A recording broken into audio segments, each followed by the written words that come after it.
There was a show when I was a kid called The Chuckle Hounds, and I think it was a spin off of the Chuckle Brothers, which was two men doing physical comedy and nonsense and the sort of thing you'd expect in a Laurel and Hardy movie, except it was for children in the 1980s. It was actually quite good.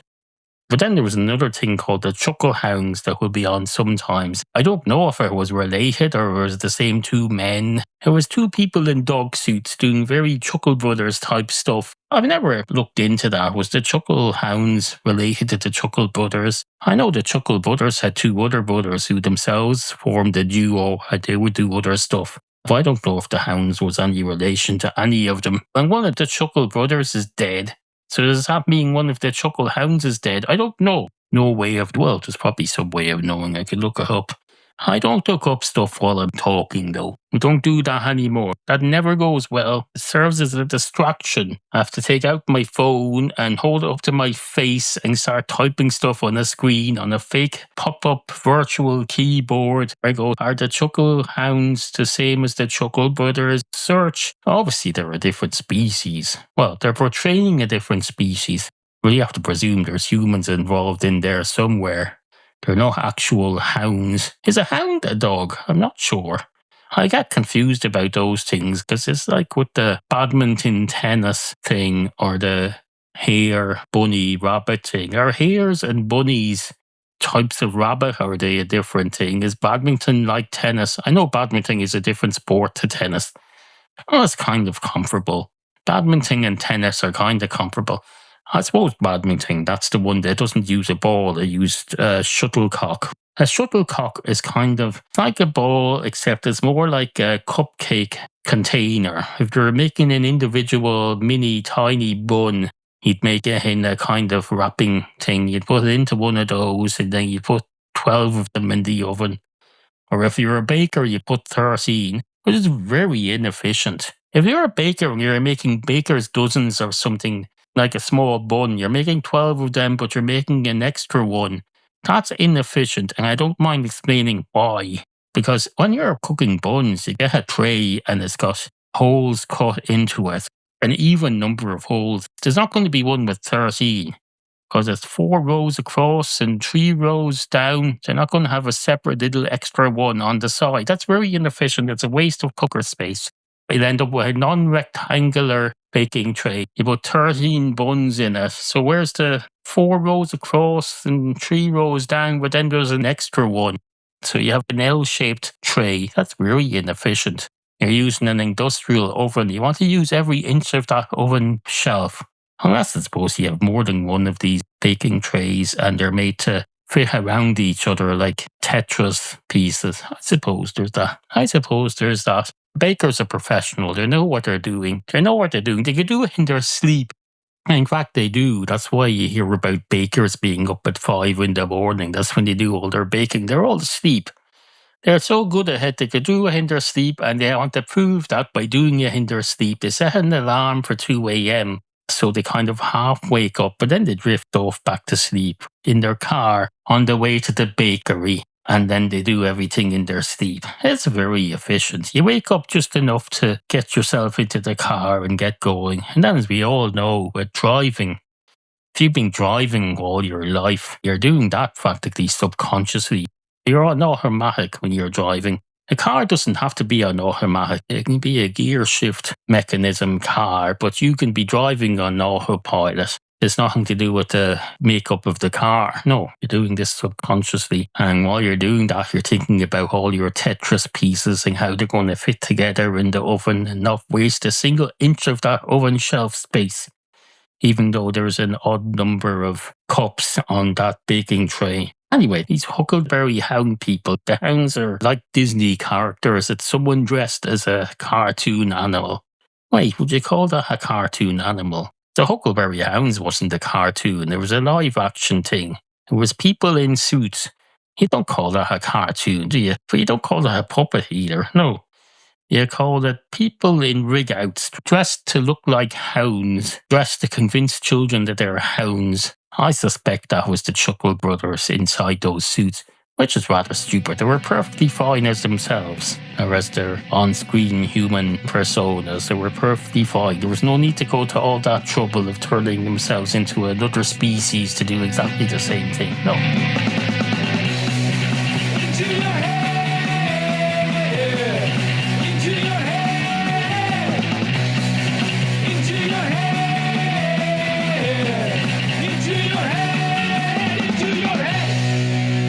If you ever have an opportunity to undergo plastic surgery, perhaps you've been in a massive road accident and thankfully you've survived. You've survived. Just the outside of your corporeal, wait a minute. The outside of your body hasn't survived intact. You have some dents and you have some issues. You have some outstanding items, injuries from your car crash, keeping you needing to go back to the doctor for more and more treatments. You go to some plastic surgeon and you say, hello, I'm not made out of plastic, but I'm hoping you'll do some work on me, on my non-plastic corporeal physical being, so that the rest of me that's inside here can continue to survive inside this shell. The shell of a body is barely ticking over. My brain is working, as you can see, or as you can hear, because I'm able to form sentences. I've even got a podcast. Tell them you've got a podcast. That you have to convince this plastic surgeon that there's something in there worth saving.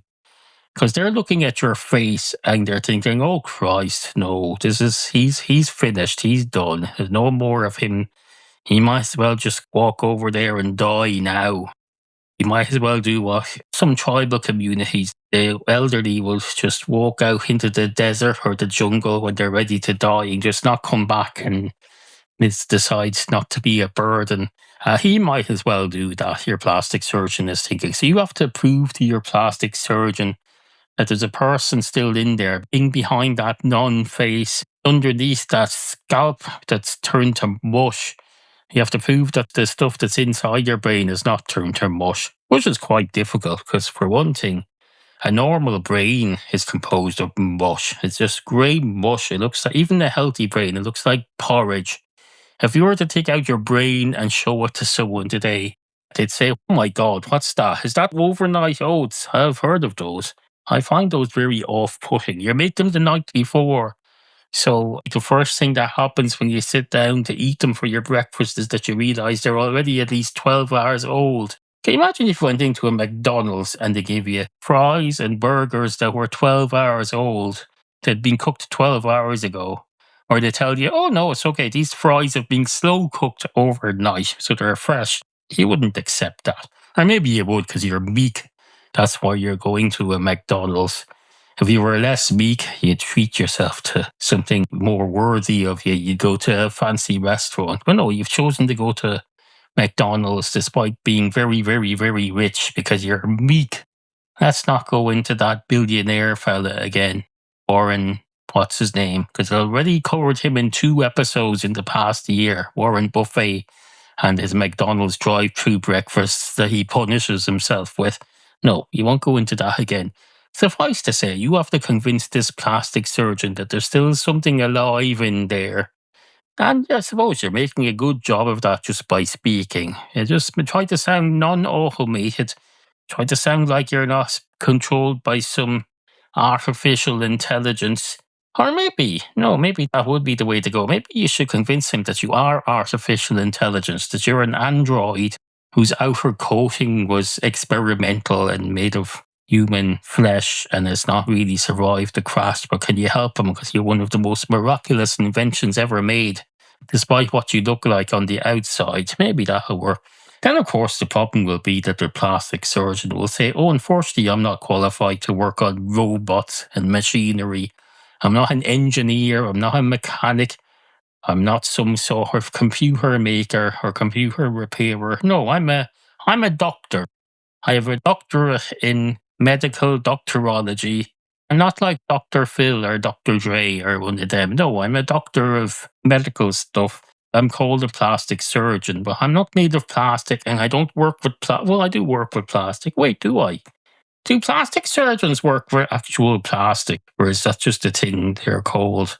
they use non-organic materials to repair you sometimes. But is it plastic? Maybe it is. I don't know. Well, I suppose heart surgeons use bits of metal and bits of plastic to replace bits of you that are broken. So why not? I suppose if you break bones, sometimes they use a couple of screws and a bit of metal, a metal plate or something. So I suppose it's perfectly legitimate for a plastic surgeon to use bits of plastic, or maybe does he get liquid plastic and form it into a mold after he puts it inside you? Maybe they can do that. Can you do keyhole surgery now where you pour the liquid plastic into a vein somewhere through a needle and then have it so it cools down just when it gets to the area that you want to fill? Maybe so. Maybe so. I don't know. So I used to say, don't worry about that. Don't worry about your plastic surgeon, what he does. Your job is to convince him that you're worth saving. So say something worth saying. Tell him you've learned the third secret of Fatima and you're going to reveal it as long as he fixes you. And offer him, I don't know, offer him a bribe. Tell him, I hereby offer you a bribe to fix me. And the plastic surgeon, of course, will say, sir, I'm literally a commercial plastic surgeon. I will be invoicing you at the end of this. So offering me money does not add anything to it. You're going to be giving me money anyway.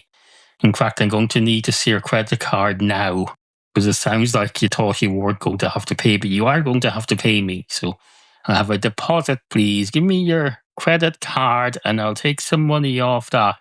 I'll isolate some money in your account and then we'll keep that aside for when I actually have something to bill you for.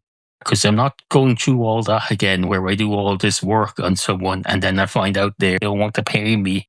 I'll say, please pay me. And they'll say, no, I don't want you to pay you. And then I'll say again, no, please pay me. Also, you must pay me. This is your bill. And they say, I don't have any money to pay you with. And you'll say, well, why didn't you tell me you hadn't got any money to pay with? And invariably they say, you didn't ask me whether I have any money to pay you with. I thought your employer would pay you. I'm not your employer. I'm not your human resources department. I'm not your wages department. I know the wages department is probably a separate thing from your human resources department. One looks after personnel issues, the other issues the checks, does the payroll. But no, I don't have any money to pay you. And the surgeon, of course, will remember this for a long time. And that's why you have to convince him you're worth saving in more ways than one. You have to show him your bank account. Show him your bank account. Say, here's my bank account. I don't mean show a statement showing what's in your bank account.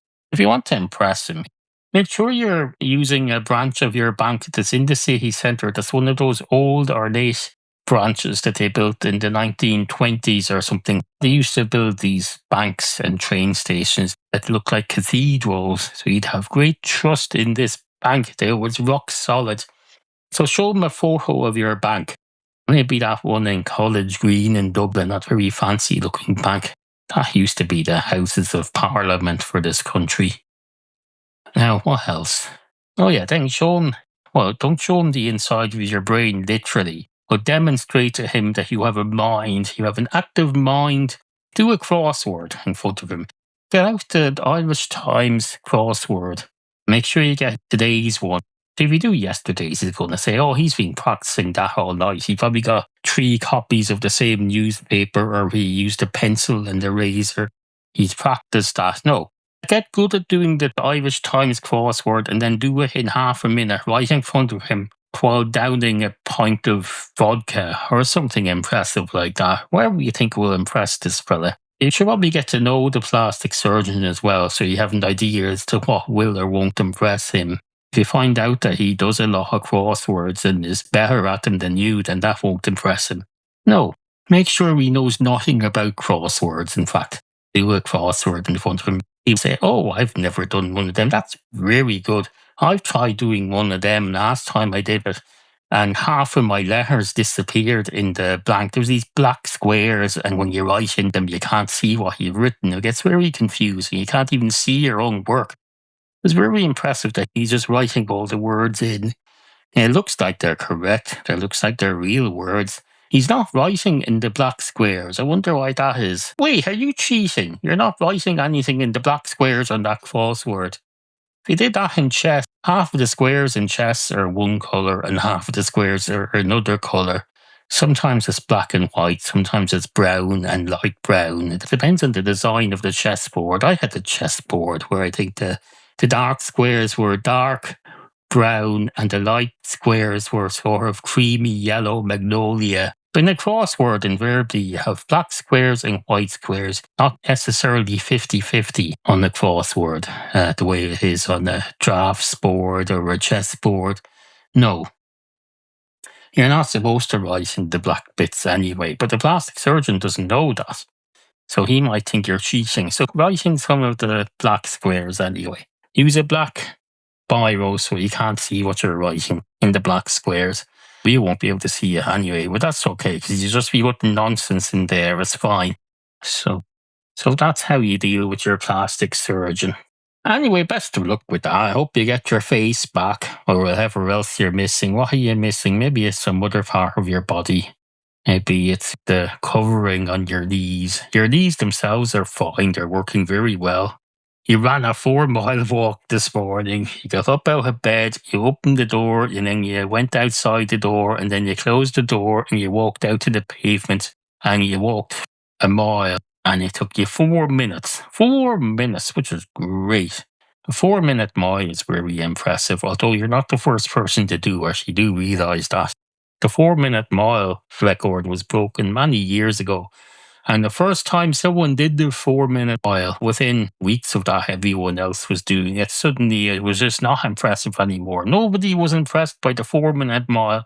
But if you're doing a 4-minute mile whereby you count it from when you get out of bed, you get out of bed and you set your stopwatch then.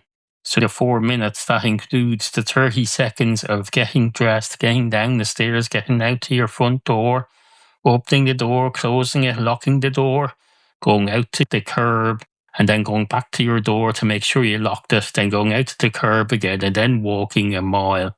And you do all that within the 4 minutes, then that's impressive. Should probably rebrand it, call it the 3.5-minute mile.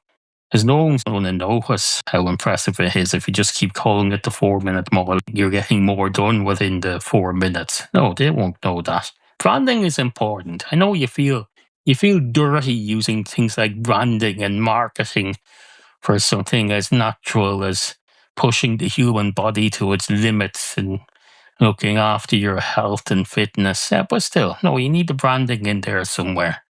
I mean, don't overdo it. Don't get sponsored by a gambling company or a cigarette brand. Well, no, brand it. Don't just call it the 4-minute mile if you're getting more done during the 4 minutes than walking a mile. It's probably not walking anyway, it's running.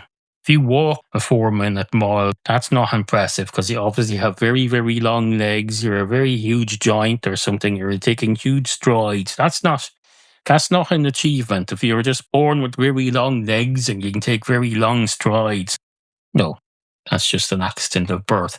Walking a 4-minute mile is far, far less impressive than running a 4-minute mile. So that's just something to bear in mind if you're about to have plastic surgery or have had it. If you're listening to this while building a sandcastle, or perhaps a snow castle. Do you build snow castles? Maybe you don't. Or maybe you call them something else to kid yourself into thinking it's an entirely different concept. Perhaps you build snow fortresses or igloos. Well, it's not really an igloo. It's a toy igloo. Just as when you build a doll's house, that's not a real house. When you build a snow fortress in the form of an igloo, that's not a real igloo. Your family isn't going to move into that. You're a child. You built a fake igloo. It's not a real igloo. It's never going to be your family home. Unless, of course, something terrible happens and you've been left to fend for yourself. All of your parents are dead and the authorities never find you and bring you to an orphanage and you're just left there to fend for yourself. And this all happens to happen in the depths of winter when you happen to have built a fake igloo. That's going to become your real home then, I suppose. That's the one instance. Your fantasies about building your own igloo home and being an Eskimo will kind of come to life. But you know that's all going to come crashing down at some point. Especially in this country, snow never lasts for more than a day or two in this country. The longest snow I can remember was in 1982. I was 6 years of age, and even then, we didn't build igloos. No, we might have built a snowman, I don't know.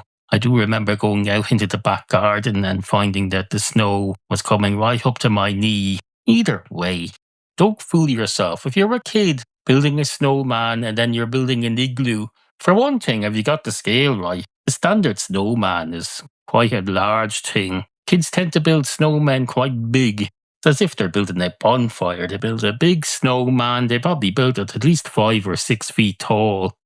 And then it's taller when they put the hat on top and the pipe sticking out of its face, whatever they do. But then when you're finished with your snowman and it happens to be quite a longer than usual spell of snow, the cold snap is going on for a few days. Perhaps the next day you're still off school and you decide, oh, we'll build an igloo for the snowman to live in. Or you just think, we'll build an igloo, a fake igloo. You build an igloo and invariably it's not to the same scale as the snowman.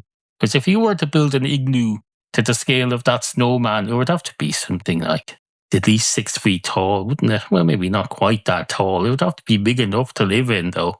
That snowman isn't going to be able to get into that igloo. No.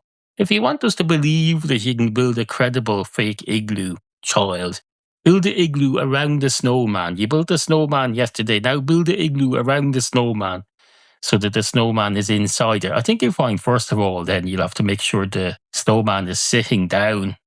You'll have to make a snow perch for the snowman to sit on. And you didn't think of that while you were building the snowman. No. We're going to see how good you are at adjusting a snowman. You're going to be able to treat it like a plasticine figure that you made for a stop motion animation. You're just going to bend it a bit now for the next step of it. You build a standing snowman and now you're going to bend it into a sitting position so you can build an igloo around it. Good luck with that.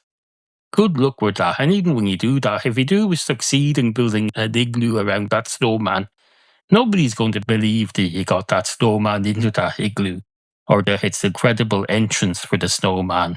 That's like getting a model of a ship and building a glass bottle around it by blowing hot whatever you do to make a glass bottle. You manufacture a glass bottle around the existing ship.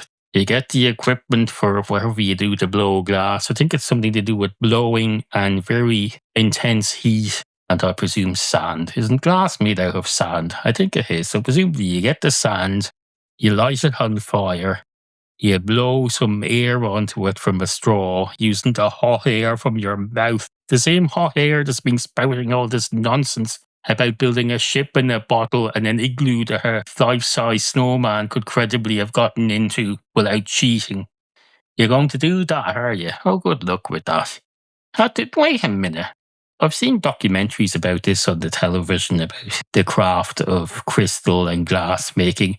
I don't think I remember them ever having a bucket of sand that they start with. Isn't sand the raw material for glass? I think so. But no, they just show someone with what looks like molten lava, a ball of molten lava that they're shaping into the form of a crystal vase or a glass ship, whatever they're making.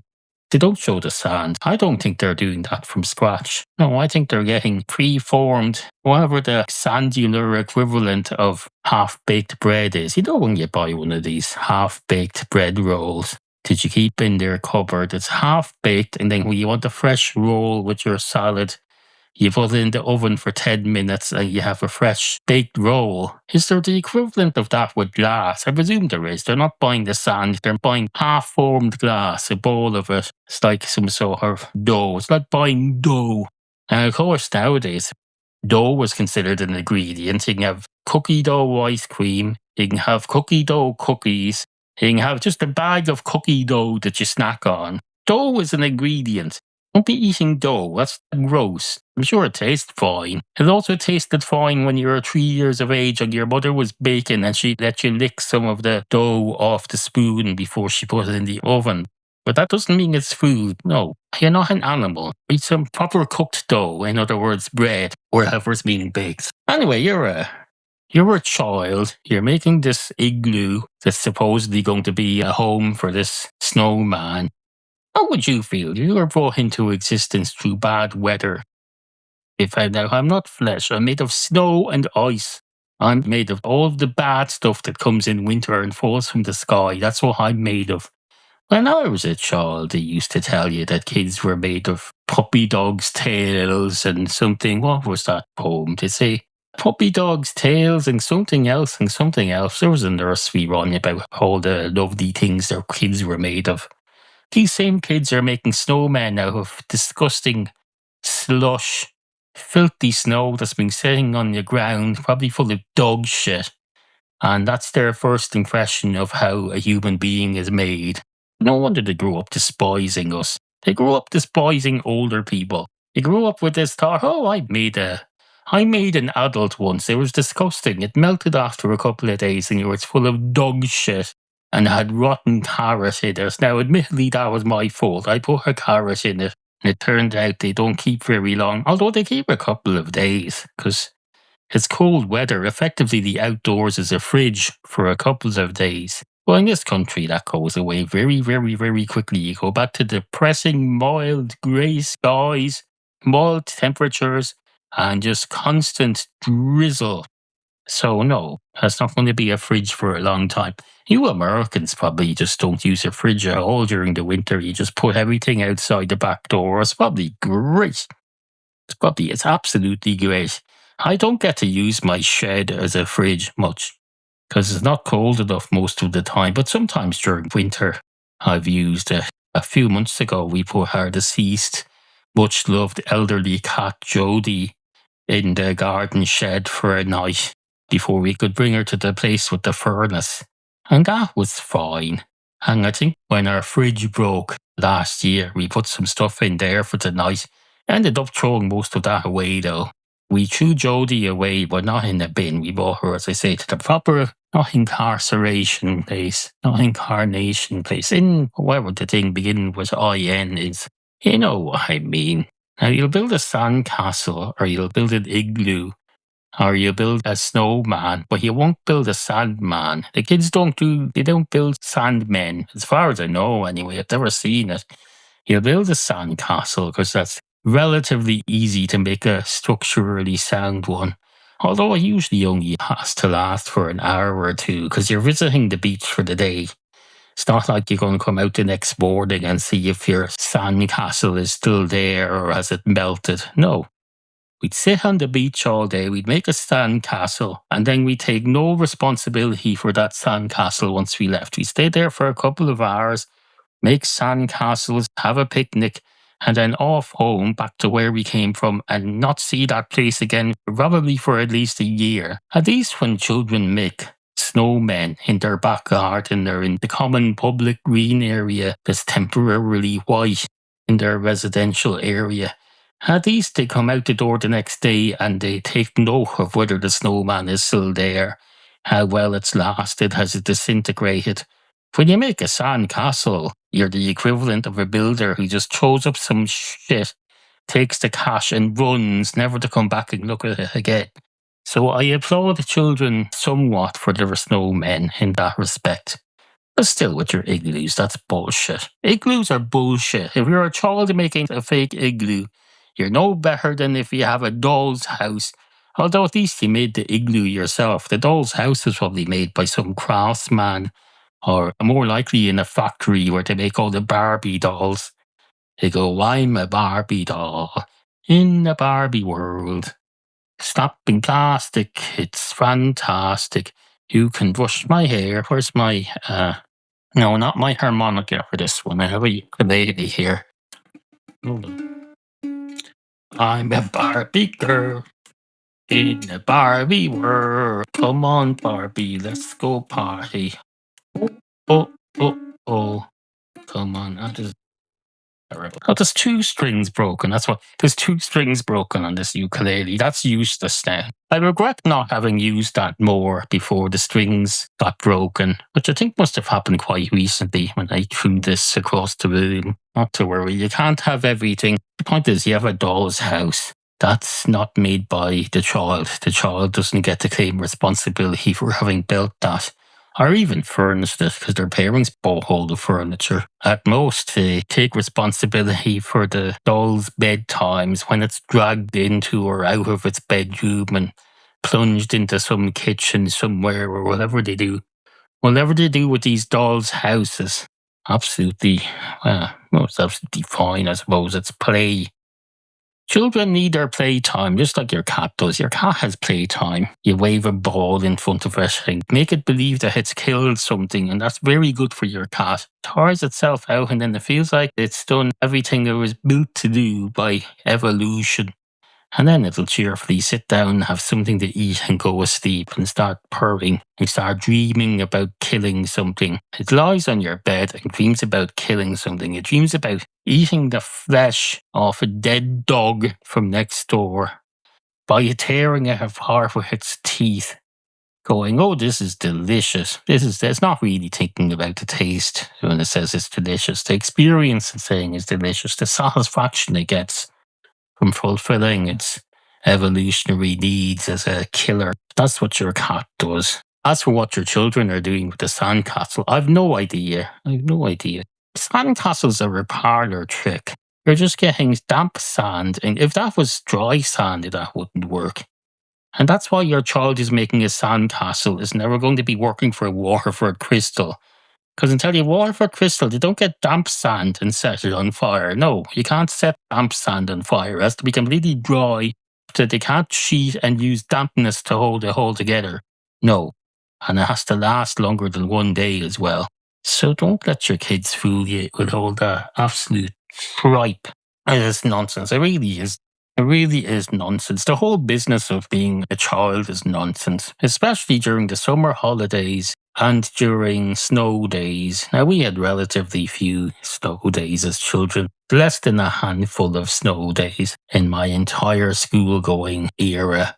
The last snow day I had, I was around 30 years of age. I wasn't in school anymore. I and my wife were commuting from South County Kildare to the centre of Dublin every day. One evening, I left work at 5 p.m. It started snowing. Snowing was starting to build up, very sudden snow. We got in the car around 5:15, started driving, and got home at 1 a.m.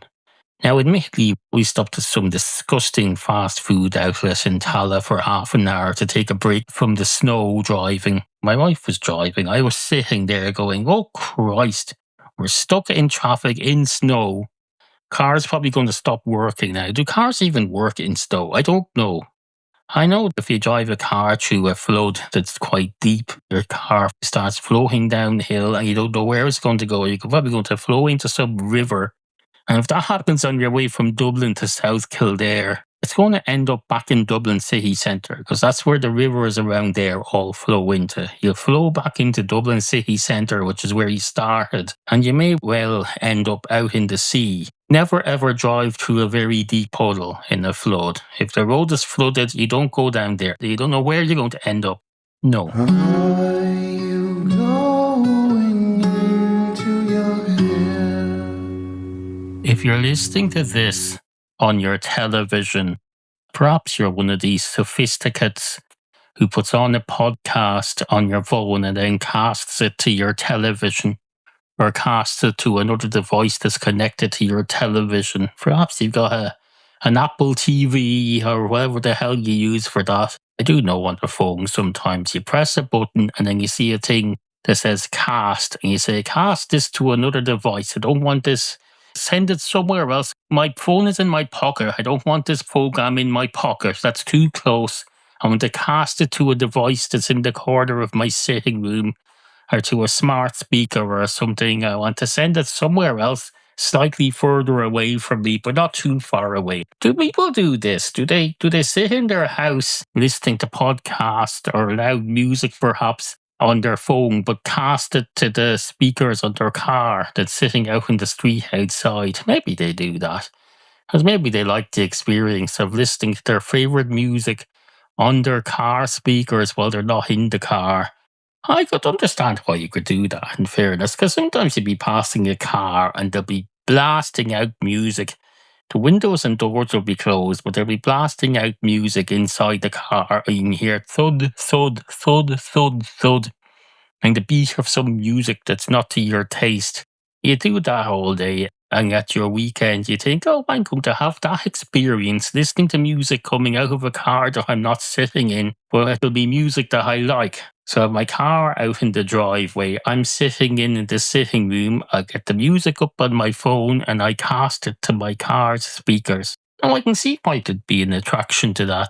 Just for a break, just on your weekend. Don't do it all the time, of course. For one thing, you'll annoy your neighbours. Would that not wear down your battery on your car? I think I would. I don't think you want to be doing that too much.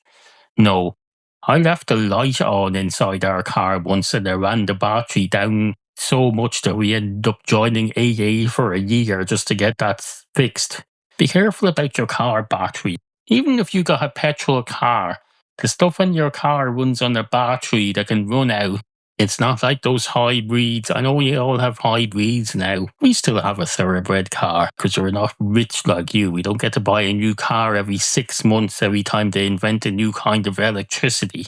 So no, we still have a thoroughbred petrol car.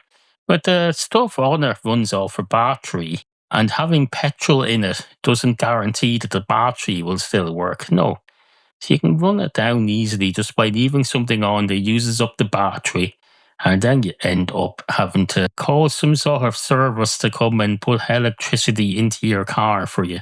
Either that or you push the car down the hill to the bottom of the hill and you say, oh, we've got it to the bottom of the hill now. That's great. It's great that we live on a hill because we can push our car to the bottom of the hill down to the main road, and now we just have to try and figure out where we can bring it to get it fixed. Because while there is a garage across the road at the bottom of that hill, I don't think it's a service garage. I think they just do fuel and have a shop that sells sandwiches and coffee and chicken rolls and sweets and stuff. I don't think they fix cars. I don't think you can get your car charged down there or get a new battery. No, I think you have a car wash there, possibly. That's not going to help you. So we have to bear that in mind. So when I drained the battery on our car accidentally, we joined the Automobile Association. And said, hello, can you help us? And they say, certainly, you just have to join our organisation for a year. I can't remember what exactly they did. I think they probably just jump-started it. Is that a thing?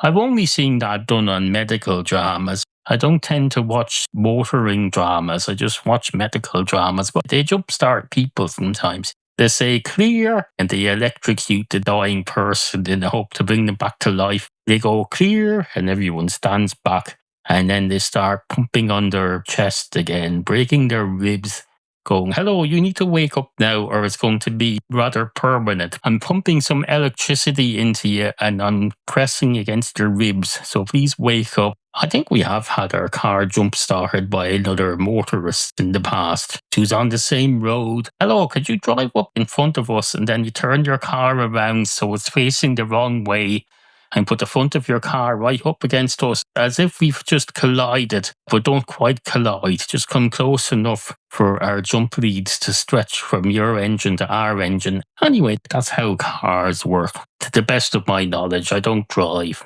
I'm not able to drive, and even if I was able to drive, I wouldn't be allowed to. They don't let you drive if you can't see past the windscreen. No.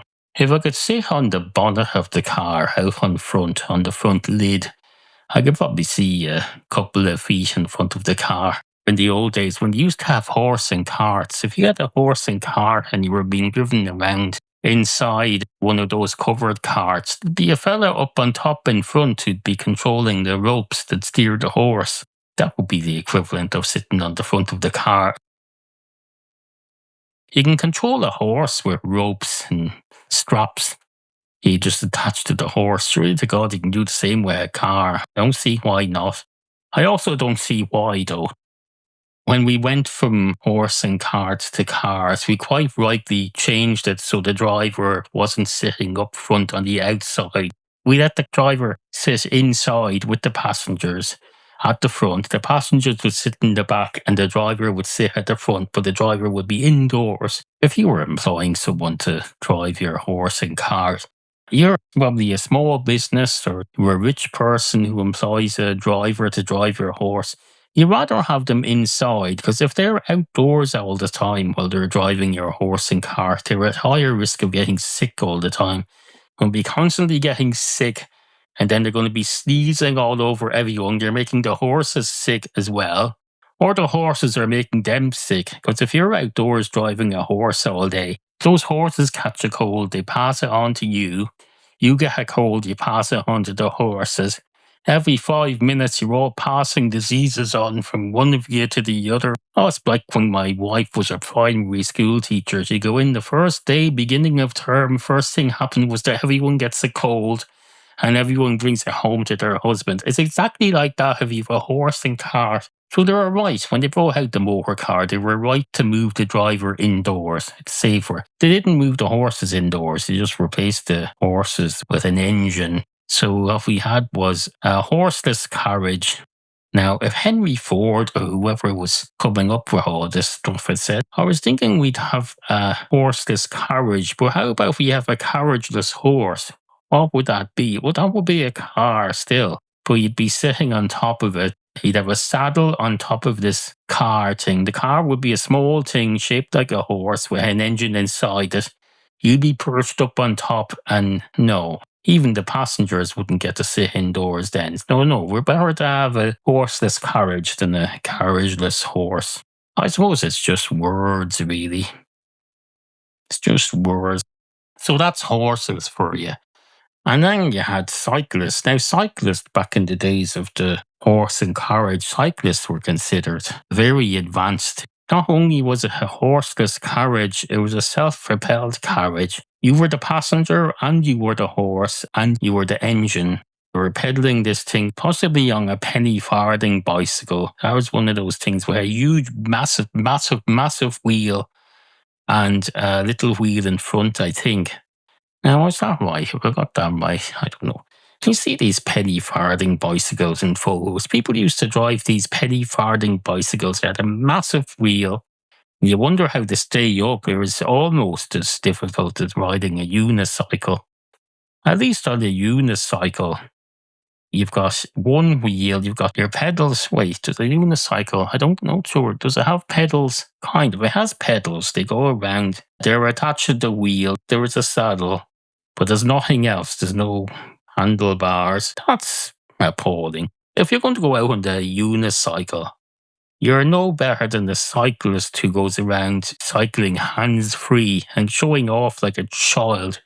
So I remember as a child, you'd figure out one day that you could cycle hands-free, at least for about 3 seconds. I tried it a couple of times. I was able to go hands-free for about 3 seconds in the right conditions. Why didn't I wasn't reckless as a child. I kept my hands on the handlebars nearly all the time. I thought it was bad enough that I would have to take one hand off to make the proper hand signals as required in the rules of the road, because I used to obey the rules of the road as a child. I'd make hand signals if I was turning right.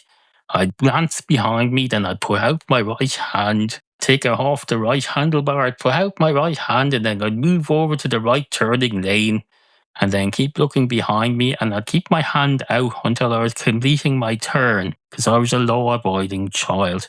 That was dangerous. That's dangerous. You're taking your hand off the wheel. Surely they could have invented some sort of lighting mechanism. In fact, they did invent. They invented indicator lights, but they never put them on bicycles. If you have a law-abiding child like I was, your child is having to take his hand off the handlebars at the exact moment when he's going around a difficult 90-degree corner and cycle with one hand just to obey the law regarding hand signals. 100 years of cycling, no one has ever thought to put indicators on a bicycle. They don't care about your child. And you put your child on one of those things, you should be ashamed of yourself. Now, you can understand on a unicycle, they don't have indicators because you never know where you're going on a unicycle anyway. It's a mystery ride. You're getting on, you just hope to hell to not fall off. That's the best you can hope for. You don't know where you're going to end up. Hopefully you're not doing that on the public road. You've got indicators on your car. You would never dream of taking your hand off the steering wheel and putting it out through the side window to make a right turn signal or a left turn signal. For one thing, you put your hand out like that, the first thing that's going to happen is that a car is going to hit it, because they don't care about your child's hand. The driver will go, oh, there's a hand, we better not drive into that. But then the passenger will go, it's okay, it's not one of our kids.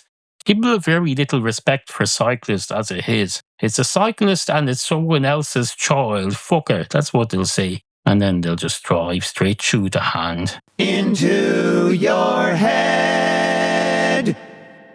Once upon a time, there was a dog. A dog. A dog. A dog. A dog.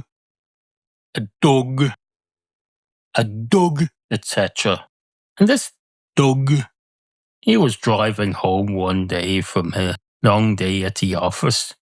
He was a fictional dog, obviously. He's one of those cartoon dogs who wears a collar and a necktie, but no other clothing. Perhaps a pair of glasses while he's working.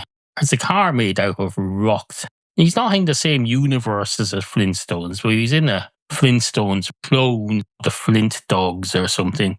So the whole car is made of rock. It's got moving parts, but those are all made of rock too. There's no windscreen. There'd be no point making a windscreen out of rock. Well, I suppose if this Stone Age society is advanced enough to make a car that a dog can drive, then surely they can figure out glass. Glass is just sand. As we discussed elsewhere in this episode, glass is made out of sand. So if they can make a car out of rock, surely they can figure out how to manipulate sand so it becomes a transparent screen that you put on the front of a car. Maybe they have. Maybe they know all about glass and they know how to make glass. It just hasn't occurred to them that would be useful at the front of a car.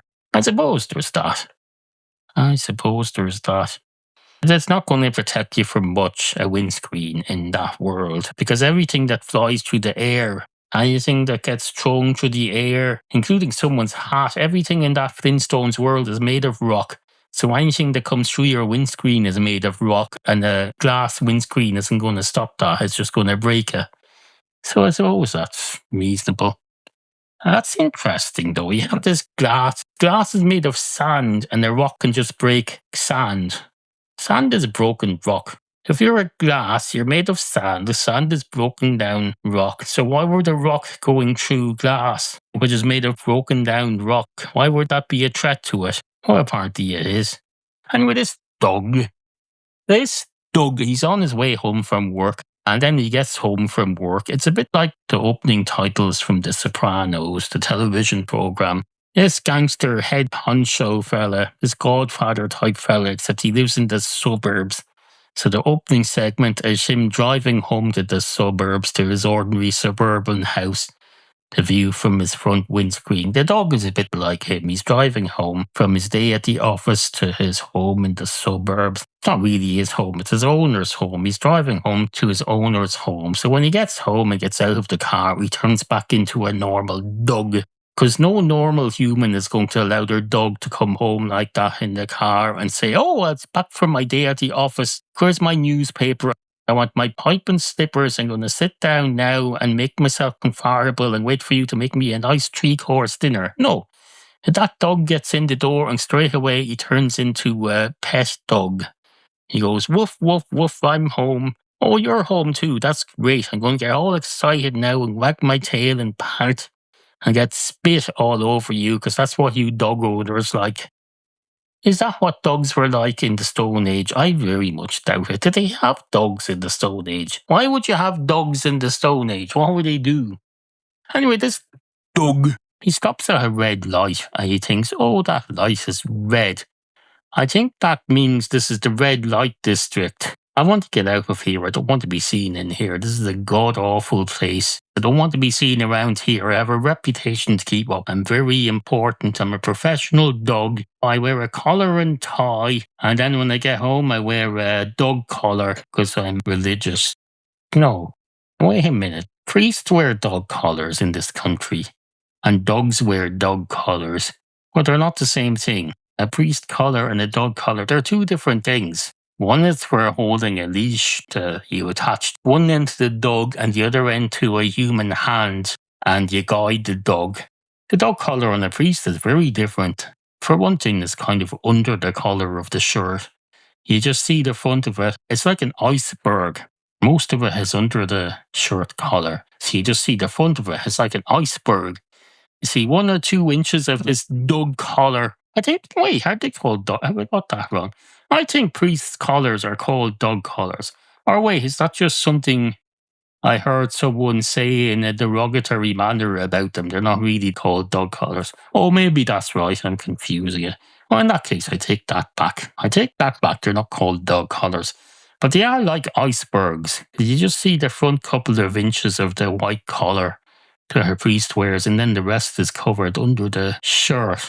It's propping up the shirt collar, makes it look nice and neat, I suppose. And you don't really need to see the whole thing, do you? Once you've seen part of a collar on a cleric, you've seen the rest. It's not like it's going to look any different around the rest of it, no. On a dog, it's different. You see the whole collar from any direction. You look at a dog from any direction, front, back, left, right, 60 degrees off to the hind left, 40 degrees off to the front right. Any side of that, you should be able to see the dog's collar and instantly identify it as a dog. You say, oh, he's wearing a dog's collar. That means he's a dog. So it's very easy to identify a dog. And you might think you can identify a dog just by looking at it and seeing that it's a dog. Well, no. A lot of animals look very like a dog. They all have similar number of legs and paws. They all have one head, an oblong body, a tail at the back, a neck, a head kind of sticking out the front with a snout. A horse looks a bit like that. A cow looks a bit like that. A sheep looks a bit like that. A goat looks a bit like that.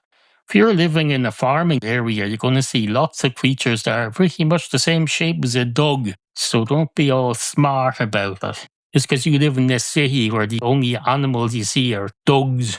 Anyway, I think we're approaching the end of today's episode of Into Your Head podcast. Goodbye now. Don't turn off just yet. I said we're approaching the end. We're not at the end. We're not done here until I finish speaking.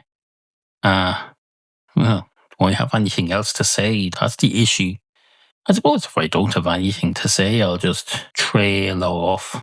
Please listen to the end of the closing theme tune, because someone put a lot of work into that closing theme tune. It's not just some nonsense that I threw together wherever you throw together theme tunes. No, that's a proper piece of music that was made by a band. So don't just go, oh, it's just some stupid music. No, the closing music for this show is absolutely fucking fantastic. So, in fact, listen to it now. I put it on right now and end. Here's the closing music. Go and listen to it. It's great.